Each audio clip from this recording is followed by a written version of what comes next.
ನಮಸ್ಕಾರ ಚಳ್ಳಕೆರೆ, ನಾನು Suresh Belagere, science city Challakere. ಆತ್ಮೀಯರೇ, ಇಂದು ನಾವು ಚಳ್ಳಕೆರೆ ತಾಲೂಕಿನ ನನ್ನಿವಾಳ ಗ್ರಾಮ ಪಂಚಾಯತ್ ವ್ಯಾಪ್ತಿಯ ಕೆಲವು ರೈತರ ಜಮೀನಿಗೆ ಭೇಟಿ ನೀಡಿದ್ವಿ.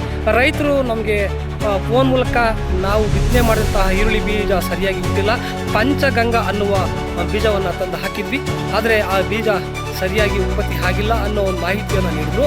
ಆ ಮುಖೇನ ನಾವು ಇವತ್ತು ರೈತರ ಜಮೀನಿಗೆ ಭೇಟಿ ನೀಡಿದ್ವಿ.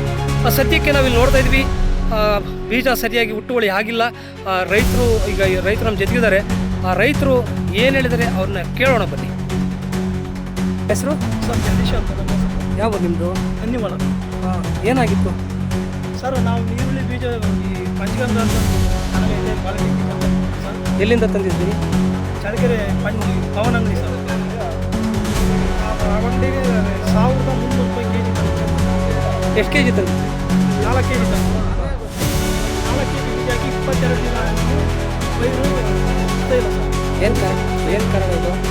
ಬೀಜ ಪಾಟ್ ಸರ್. ಬೀಜ ಪೈರು ಎತ್ತಳೆ ಇದೇ ಜಮೀನಲ್ಲಿ ಮೊದಲು ಯಾವ ಬೀಜ ಬಿತ್ತನೆ ಮಾಡಿದ್ರಿ ಸರ್? ಯಾವ್ಯಾವ ವಿರಾಟು ಅವೆಲ್ಲ ಚಲೋ ಬಂದಿತ್ತು? ಅದೆಲ್ಲ ಚೆನ್ನಾಗಿ ಬಂತು. ಈಗ ಎಷ್ಟು ನಿಮಗೆ ಲಾಸ್ ಆದಂಗೆ ಸರ್? ಇವಾಗ ನನಗೆ ಒಂದು 30,000 ರೂಪಾಯಿ ಲಾಸ್ ಆದಂಗೆ ಸರ್. ಯಾರ್ಯಾರು ರೈತರು ಹಂಗೆ ಆಗದ ಇಲ್ಲಿ?